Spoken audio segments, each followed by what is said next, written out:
So far, we've just been working with code, but before we move any further, we should explore the design of our website. Just to serve as a reminder, this is what our project will look like when it's done. When you're creating projects on your own, the design won't be done for you like it is in this case. So it's important that we walk through some of the design decisions here and understand them. The design process from one site to another will always vary, but for our purposes, we can break things down like this. First, we're going to decide on goals, then we'll list out the page elements, and finally, we'll lay out the pages with shapes.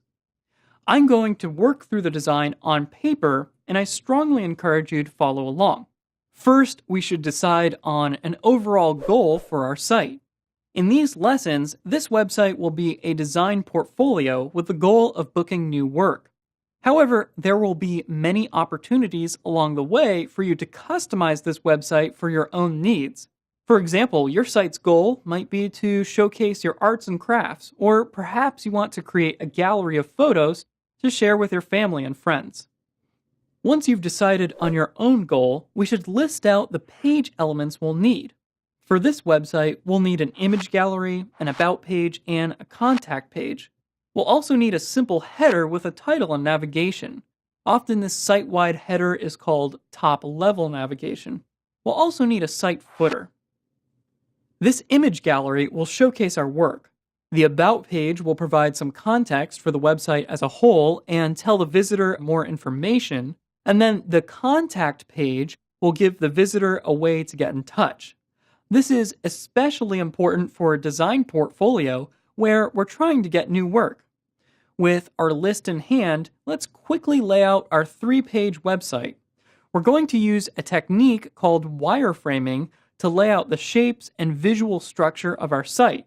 This is a much faster way to experiment with site layout before you spend lots of time writing code. We're also going to design the mobile version of the site and then work our way up to more complex layouts. I'm going to lay out our gallery as a grid with 2 images in each row. Underneath each image will be a short caption that gives the image some context. This layout will allow us enough room to make the images large so they command a lot of attention. Now let's lay out the contact page and about page. Both of these pages are pretty simple, so they can follow the same basic layout.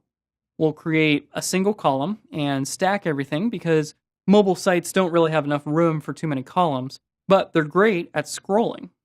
In the case of our About page, we'll add a photo and a paragraph about ourselves. For the contact page, we'll write a paragraph describing how best to reach us, along with details like an email address, phone number, and Twitter account. That's about it for the mobile site. Now let's take these same pages and make them work for tablets and desktops.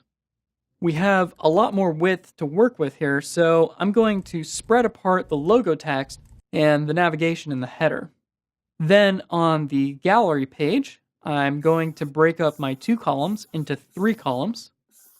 Finally, on our About page and Contact page, I'm going to create 2 columns and give our page elements a little bit more room to breathe. Looks good. Our quick wireframes are pretty much done.